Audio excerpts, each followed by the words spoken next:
안녕하세요. 제 나이는 66세인 할머니입니다. 저한텐 못난 아들이 하나 있는데 이러 아들놈이 용기 장가는 가서 며느리와 손녀딸을 두고 있죠. 저는 평생을 아주 보잘것없는 인생을 살았는데 솔직히 나이가 들면 좀 나아질 줄 알았어요. 근데 제 운명은 이미 하늘에서 다 정해놓은 것처럼 나이가 들면서도 가혹하기만 하더라고요. 남편을 처음 만나 결혼을 한 얘기부터 잠깐 하자면요. 저는 강원도 횡성에서 태어났는데 워낙 가난한 살림에 배를 굶고 사니 저희 아버지, 어머니가 입 하나를 더 줄여야 된다며 저한테 빨리 시집을 가라고 하였어요. 그렇게 저는 당숙의 소개로 22살의 남편을 만났고 다 비번 얼굴을 보고 결혼을 했어요. 그때는 이렇게 결혼을 하는 게 맞는 줄만 알았어요. 제 나이 또래의 분들이라면 저와 비슷한 상황으로 짝을 만나신 분들이 꽤 있으시니까요. 이렇게 남편에 대한 아무런 정보가 없는 채로 결혼 생활을 한 저는 처음부터 남편이랑 어긋났어요. 지금 생각해보면 남편은 약간 여자에 대한 트라우마가 아주 강한 사람이었던 것 같아요. 왜냐하면 남편의 어머니, 그러니까 저한테 시어머니죠. 시어머니께서 시아버지의 잦은 바람으로 양잿물을 드시고 돌아가셨대요. 그것도 빨래터에서 시어머니랑 친한 동네 아줌마랑 바람피는 걸 보곤 그 자리에서 그냥 양잿물을 들이키셨다는데 그때 남편의 나이가 고작 12살, 13살이었다고 했죠. 그리고 그걸 본 시아버님은 충격으로 평생 말을 못하다가 결국 몇 년 뒤 별다른 이유 없이 돌아가셨다는데 남편은 이런 불행한 가정사 때문에 마음고생을 정말 많이 했다고 했어요. 근데 문제는 이러한 마음고생이 밖으로 표출이 되기 시작했대요. 어린 나이부터 지나다니는 모든 여자들이 믿고 이 세상 모든 여자들 때문에 본인 엄마가 돌아가셨다고 생각이 들었다는데 이러한 망상으로 연애는 물론 제대로 된 여자도 만나본 적도 없다고 했어요. 제가 거진 첫 여자나 다름이 없었죠. 근데 어느 순간부터 이런 생각이 들었다는 겁니다. 세상 여자들을 자기가 정복하면 되겠다라는 생각이요.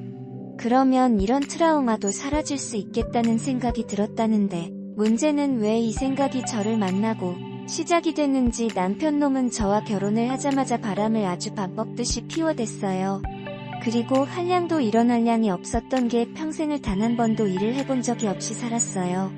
일찍 돌아가신 시부모님 앞으로 땅이 몇 개 있었는데 그 땅을 팔아가며 살았죠. 형제라곤 하나밖에 없는 시동생하고 반반 나눠도 충분한 땅이었어요. 그러니 그 땅을 팔아 여자들한테 돈을 쓰고 지치장하는 데만 써댔죠. 지금도 남편놈이 했던 쓰레기 같은 짓거리만 생각하면 아주 우라가 치밀어 올라요. 그 쓰레기 같은 인간이 저한테 했던 게 한두 개가 아니었거든요. 그리고 지 자랑할 게 그렇게 없어서 그 소리를 하는지 꼭 부부동반 모임에서 술이 한 잔 들어가면 자리를 파할 때까지 지가 했던 화려한 여성 편력 얘기를 해요. 그것 때문에 매번 망신을 당하기 일쑤였어요. 결국 그 부부동반 모임도 남편놈이 모임 여자랑 바람이 나면서 부산이 되었죠. 바람 피는 것도 DNA라는 말을 들은 적이 있었는데 시아버지를 닮아 이 사람도 이렇게 바람을 피우는구나 싶었어요. 이 세상 여자들이 미웠다느니 그만 시리는 다 개뿔이구나 라는 생각이 들었죠. 그래도 저는 참고 살았어요. 그리고 참고 사는 게 맞는 거라 강요돼 왔었죠. 아이 아빠니까 그래도 무늬만 내 남편이니까 하면서요. 근데 결국 끝을 보더라고요. 이 인간 지 남동생의 아내를 건드렸어요. 재수를 건드리거죠. 그걸 제가 보게 되었고요. 동서랑 남편놈은 이 사실이 밖으로 드러나게 되면 온 집안이 쑥대밭이 된다며 제발 한 번만 입을 다물어 달라고 했는데 저는 그럴 수 없었어요. 이 모든 사실을 죄다 알렸고 결국 집안은 난리 났죠. 시동생도 지 형을 붙잡고 중리많이하며 동서랑도 이혼을 하게 되었고 저 또한 남편놈과 아주 갈 때까지 가서 이혼을 했어요. 이혼할 때도 얼마나 더럽고 지저분하게 이혼을 했는지 몰라요. 남편놈은 어떻게든 저한테 단 돈 1푼도 주지 않으려고 지 변호사랑 일을 맞췄고 평생 집에서 집안일만 하며 주부로 지낸 저로서는 아무런 힘이 없었어요. 하지만 그땐 저도 징글맞은 남편놈 꼴도 보기 싫었고 저만 돈 줘도 안 받는다며 그 더러운 때가 묻은 돈 나도 받기 싫어 그 돈 받고 내가 무슨 부귀영화를 누린다고? 준다고 해도 안 받는다. 라며 후기를 부리고 배짱을 부렸어요. 근데 지금 생각해보면 아주 바보촌치 같은 짓을 한 거죠. 자존심이 무슨 밥을 먹여준다고. 그때 어떻게든 그 인간을 악착같이 받아냈었어야 했는데, 악착같이 받아내서 아주 탈탈 털어버렸어야 했는데, 이제와 땅을 치고 후회를 하고 있죠. 이혼하고 딱 1년 만에 돈이 궁해졌으니까요. 아무튼 저는 그렇게 남편놈과 이혼을 했어요. 하지만 세상은 이런 제게 냉정하더라고요. 요즘이야 서로 안 맞고 아니다 싶으면 이혼하고 갈라서는 시대태. 제가 이혼할 당시에는 분위기가 다들 뒤에서 손가락질하던 때였어요. 저보고 여자 혼자 남편 없이 이 세상을 어떻게 살아갈 거냐느니, 아무리 그래도 여자는 남자가 있어야 된다느니 이런 말들을 많이 했죠. 하도 이런 말을 많이 듣다 보니 내가 남편 없이 이 세상에서 살아남으려면 똑똑하진 못해도 멍청하지는 말아야겠다는 생각에 나름 스스로 공부를 하며 지식을 쌓았어요. 근데 초등학교밖에 졸업을 하지 못한 제가 할 수 있는 거라곤 아침마다 신문 돌리는 곳에서 신문을 한 부씩 받아와 모든 기사들을 위고 스크랩해가며 지식을 쌓는 게 전부였죠. 그리고 가끔 독자 투고에 제 글이 당첨이 되면 그릇 세트나 수저 세트를 받는 게 전부였어요. 하지만 이게 협치를 살아가는 데는 아무런 도움이 되질 않더라고요. 현실에서 저는 고작 청소부였고 신문을 배달하는 배달부. 그 이상 그 이하도 아니었어요. 어차피 내 인생은 이렇게 결정이 된 거 아들 하나 잘 키워보자 생각을 했어요. 그리고 다행히 제가 이렇게 열심히 사는 모습에 아들은 제 말을 잘 들었고 공부도 곧 잘했어요. 중학교부터 고등학교까지 6년 내내 꿈이 변호사였던 아들이었죠. 공부를 잘하고 머리가 좋았어요. 이런 아들이 제겐 희망이었고 꿈이었습니다. 근데 이런 아들이 대학 시험에는 몇 번이나 실패를 하게 되었고 결국 고졸로 생업 전선에 뛰어들게 되었어요. 저는 기껏 아들이 어디 공장이나 일용직 일을 할 줄 알았는데 아는 형님과 함께 사업을 한다고 하더라고요. 그러면서 이것저것 하는 것 같았는데 처음엔 물건을 사입해 길거리에서 팔더라고요. 그래다 돈이 모이니 과일 장사도 하고 나중에는 건설까지 손을 뻗는 것 같았는데 아들 말로는 지가학력은 짧아도 머리는 좋아 같이 일하는 사람들이 자기를 많이 찾는다며 나이는 어리지만 이래도 젊은 사업가라며 자부심이 꽤 컸죠. 아들 말대로 집 살림에도 큰 보탬이 되었으니까요. 저는 어찌됐든 아들이 사람 노릇을 하면 된다고 생각을 했어요. 그리고 아들 나이 29살에 결혼할 여자라며 지보다 2살 많은 아가씨를 한 명 데리고 왔는데 그 아가씨가 제 며느리가 되었죠. 며느리는 저와 고향이 같은 행성 사람이었는데 같은 고향 사람이어서 그런가 처음 볼 때부터 말해 들었어요.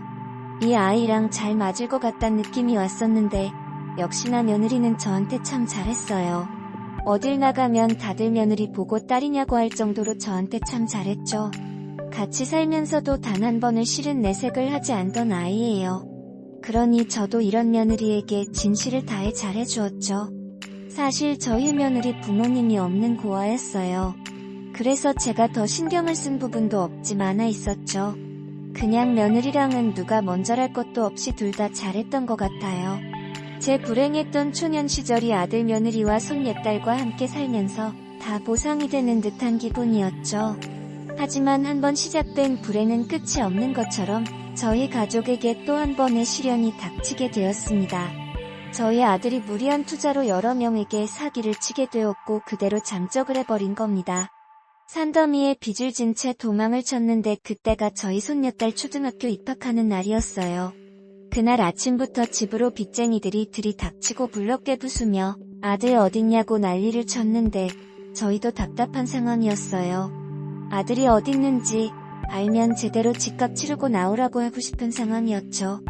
손녀딸은 울고 며느리는 그런 손녀딸 데리고 나가려고 하는데 빚쟁이들이 어딘 나가냐고 가로막고 그야말로 아수라장이었어요. 그렇게 아들이 사라지고 저와 며느리는 그 빚을 대신 갚아야 되는 상황이 왔어요. 저는 며느리에게 너라도 살아야 되니까 애 데리고 떠나라고 했어요. 근데 며느리는 아무 대답도 하지 않았고 지금까지 제 곁에 남아 아들의 빚을 미아이까 애 데리고 패나라고 했어요. 근데 며느리는 아무런 같이 갚아주고 있습니다.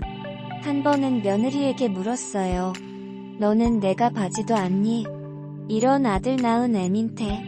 라고 하니 며느리가 슬프게 웃으며 어머님 그런 말씀 하지 마세요. 윤희 아빠가 저를 버리고 갔어도 어머님은 제 옆에 계시잖아요. 우리 윤희 아빠 언젠가는 돌아올 거예요. 라며 고개를 푹 숙이는데 저는 이런 며느리를 볼 면목이 없어 이 아들 낳고 미역국을 먹는 내가 죄인이라며 자책을 했어요. 저는 할 줄 아는 거라곤 청소랑 남의 집 일이었는데 며느리는 자격증을 따더라고요. 처음에 간호조무사 자격증을 따러 갔는데 생각보다 잘 안 됐는지 나중에 요양보호사 자격증을 따더라고요. 며느리 나이가 41살밖에 안 됐는데 신먹은 노인분들을 상대해야 되는 게 안쓰러울 따름이었어요. 그래도 며느리는 본인이 할 수 있다는 일이 있다는 게 감사하다고 했죠. 며느리 성격이 워낙 밝고 착해서 며느리를 도와주는 사람들도 참 많았어요. 심지어 그때 참 간호학원 다녔을 때가 있었다고 했잖아요. 근데 그때 사귀었던 사람들이 간호조무사가 되면서 때만 되면 며느리한테 건강검진을 싸게 해주곤 했어요. 안녕하세요. 제 나이는 60. 근데 며느리는 그런 것도 다 저한테 받으라고 했죠. 이렇게 착한 며느리 덕을 제가 많이 보곤 했는데 저 또한 이런 고마운 며느리를 위해 제가 최대한 도와줄 수 있는 건 다 도와주었습니다. 그러던 어느 날 며느리가 밤에도 일을 나간다고 하는 겁니다. 운이 좋게 야간에도 일이 생겼다면서요. 저야 며느리가 하는 요양일이 어떻게 돌아가는지는 잘 몰랐기에 그러냐고 했어요.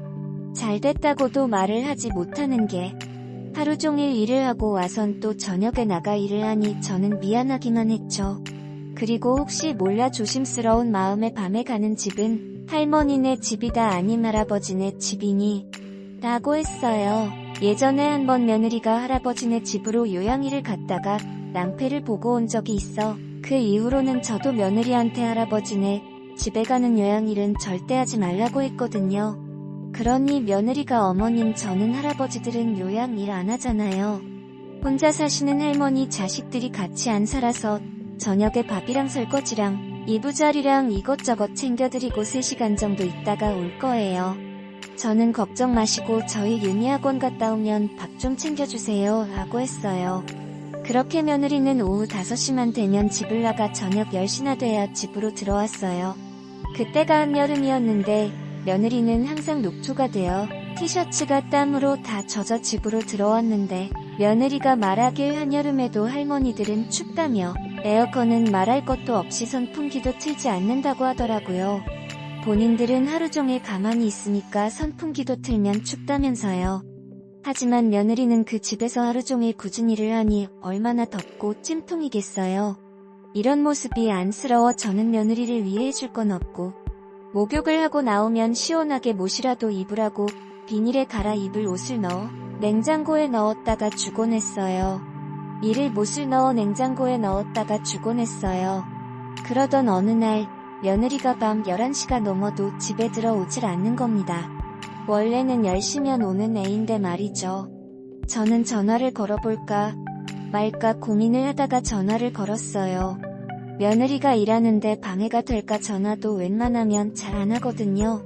그렇게 몇 통을 했는데도 전화를 받질 않는 겁니다. 하도 전화를 받질 않길래 어렵게 들어오겠지 싶은 마음에 전화를 끊으려고 하는 순간 전화가 연결이 되었어요. 저는 전화를 받자마자 윤희 애미야? 라고 했죠. 근데 며느리의 대답은 들을 수 없었고 저 멀리서 말하는 듯한 대화 소리가 응응거리며 들렸는데 정확한 발음 소리는 들리지 않는 겁니다. 근데 남자의 목소리가 들려왔어요. 저는 콩닥거리는 마음으로 최대한 귀를 기울이 그 목소리를 듣는데 세상에 아주 의숙한 목소리였어요. 시옷과 발음을 할 때마다 특이하게 새는 그 목소리. 바로 제 전남편의 목소리였습니다. 전남편은 저희 며느리에게 이리 와서 이것 좀 해봐라 일로 오라니까. 시자 발음을 할 때마다 특이하게 새는 그 목소리라고 했고 며느리는 아주 살갑게 네 아버님 저 지금 가요라고 하는데 그걸 듣자마자 전화를 끊어버렸어요. 콩닥콩닥 하던 가슴이 밖으로 튀어나오는 것 같았고 머리가 어지럽고 안 좋은 생각이 먼저 들기 시작했어요. 전 남편, 저 인간이라면 딱 떠오르는 이미지가 그거 하나니까요. 그리고 며느리는 거의 밤 12시가 다 되어서야 들어왔는데 저는 자는 척을 하고 있었어요. 역시나 며느리는 그 다음날도 저녁에 일을 나간다며 나갔고 이건 아니다 싶은 마음에 며느리를 미행하기로 마음을 먹었어요. 며느리한테는 미리 전수를 치고 밖에서 며느리가 나올 때까지 기다리고 있었죠. 며느리는 버스를 탔고 저는 택시를 탄 시간에 걸쳐 정각 6시에 어느 주택에 도착을 하더라고요. 저는 일단 오늘은 집만 알아두고 내일 따로 와서 저 집에 전 남편이 사는지 알아야겠다고 생각을 했어요. 그리고 다음날 숨어서 선글라스까지 끼고 거의 두어 시간을 지켜보고 있었는데 얼마 후 저는 믿기 힘든 모습을 보고야 말았습니다. 제가 본 광경은 전 남편과 며느리가 둘이 같이 집에서 나오는 광경이었어요. 제가 생각했던 상상이 현실로 다가오는 순간이었죠. 그 모습에 당장이라도 뛰어가 두 인간들 살이라도 잡고 싶었는데 그럴 수가 없었어요. 다리가 움직여야 말이죠. 그리고 한 10여 분이 있다. 또다시 그 두 사람은 집 안으로 들어가는데 이 현장을 어떻게 덮칠까? 고민하던 끝에 가스 검침을 하러 온 척을 해야겠다 생각을 했죠. 말이 안 되는 상황이었지만 그때는 아무런 생각도 안 들었고 무조건 그 현장을 잡아야겠다는 생각뿐이었어요. 어차피 모자에 선글라스까지 낀 상황이었으니 에라 모르겠다 하고 그 집을 들어갔죠. 마당에 있는 대문배를 누르니 집 안에서 누군가 대답을 했어요. 근데 며느리의 목소리가 아니 다른 여자의 목소리가 들리는 겁니다. 그래서 저도 가스검침 나왔다고 문 좀 열어달라고 했어요. 그러니 의외로 순순히 문을 열어주더라고요. 그리고 집대문까지 문을 열어주는데 나이가 있어 보이는 여자였습니다. 저는 그 여자한테 양해를 구하며 사모님 제가 눈에 다가나서 선글라스를 폈는데 괜찮으신가요? 라고 했죠. 그러니 괜찮다며 집 안으로 들어오라고 했고 그때부터 또 심장이 미친듯이 떨려오더라고요. 그 여자는 주방이 저쪽에 있다며 저한테 손짓으로만 알려주고 사라졌는데 저는 마루를 지나 안방 옆에 자리하고 있는 주방으로 갔어요. 근데 세상에 안방에 저희 며느리와 전 남편이 있는 게 보이는 겁니다. 근데 저희 며느리가 전 남편 앞에서 무릎을 꿇고 있는 겁니다. 다행히 주방이 안방 옆에 있어 저는 그 방에서 들려오는 소리를 다 들을 수 있었어요. 그리곤 이윽고 제 며느리가 아버님, 제발요. 제발 딱 한 번만 도와주시면 안 될까요? 저희 어머님 대장암이래요. 근데 저희 어머님은 암 걸린 걸 알지도 못하세요. 지금 상황에 암 소식까지 들으시면 더 악화되실까 제가 듣고도 말도 못 드렸어요. 그리고 수술비 좀 마련하면 그때 말씀드리려고 제가 이렇게 아버님을 찾아온 거예요. 그러니까 그 수술비만이라도 빌려주시면 안 될까요? 제가 그 돈은 어떻게든 뭘 해서든 갚을게요. 라고 하는니다. 저는 이게 다 무슨 소리가 싶었어요. 내가 왜 대장이고 며느리는 왜 저렇게 무릎까지 꿇고 있는지 이해가 가질 않았죠. 그러니 전 남편 놈이 내가 돈 빌려주면 너는 나한테 뭘 해줄 건데 지금 말만 뭘 해준다고 하는 거냐? 라고 하며 이 미친 인간이 제 며느리한테 말도 안 되는 소리를 짓거리기 시작하는데 저는 그 소리에 완전히 눈이 뒤집혀졌고 그 안방으로 들어가 무릎을 꿇고 있는 며느리에게 소리를 지르며 일어나라고 했어요. 그러니 며느리와 전 남편 둘 다 기겁을 했고 저는 전 남편에게 입에 담지도 못할 욕지거리를 하고 며느리 데리고 나왔습니다. 그러니 며느리는 그제서야 저를 잡고 대성통곡을 하는데 도대체 이게 어떻게 된 일이냐고 했어요. 그러니 며느리 말이 제가 보름 전에 며느리 아는 간호조무사 병원에서 건강진을 한 적이 있었는데 대장암 소년이 보인다며 큰 병원에 가야 될 것 같다는 말을 들었대요. 근데 이 말을 며느리가 먼저 듣게 된 거죠. 그리고 없는 살림에 어떻게든 저를 살려보겠다며 이곳 저곳으로 돈을 빌리러 다녔고 마지막으로 간 곳이 전 남편이었다는 겁니다. 저는 그 말에 그대로 바닥에 주저앉아 오열을 하고 말았어요. 며느리를 붙잡고 왜 그랬냐고 한없이 땅을 치며 울었죠. 그러니 며느리는 아무런 말도 하지 않은 채 저를 조용히 앉아주는데 길바닥에서 둘이 부둥켜 안고 얼마나 울었는지 몰라요. 결국 저는 친정집의 도움으로 수술비는 어렵사리 마련을 하게 되었고 다행히 대장 1기로 생명에는 큰 지장이 없다고 하였어요. 그 이후로 저는 며느리를 며느리가 아니 제 딸로 3기로 마음을 먹었습니다. 그리고 작년 수배령이 떨어진 아들놈은 포항의 외판 시골에서 잡히게 되었고 지금은 죗값을 치르고 있는 중이에요. 맘 같아선 며느리한테 이혼하고 해나라고 하고 싶었지만 며느리는 죽어도 그렇게는 안 한다고 하더라고요. 아들놈도 지 값 다 지르고 그동안 고생한 지 마누라랑 손녀딸이랑 저를 위해 성실하게 산다고 하는데 저는 그런 아들놈에게 나한테는 잘 안 해댄다고 네 마누라랑 네 딸한테 목숨을 걸고 잘하라고 신신당부를 했습니다. 제가 항상 주변 사람들이나 가족들에게 하는 말이 내가 66년을 살면서 제일 잘한 일이 우리 며느리를 본 일이라고 해요. 그 정도로 저희 며느리는 하늘에서 제게 내려준 선물과도 같은 존재이죠. 그리고 절 살린 생명의 은인이기도 하고요. 저 또한 이런 며느리에게 목숨을 바쳐 평생을 살겠다고 마음을 먹었습니다. 저는 세상 살면서 저보다 더 안 좋은 사람들의 이야기는 들어본 적이 없어요. 근데 이런 저도 열심히 살고 살려고 발버둥치고 있으니 여러분들도 아무리 힘든 일이 있거나 잘 풀리지 않는 일이 있더라도 저 같은 사람 생각하며 잘 이겨내셨으면 좋겠습니다. 근데 며느리는 그런 것도 다 저한테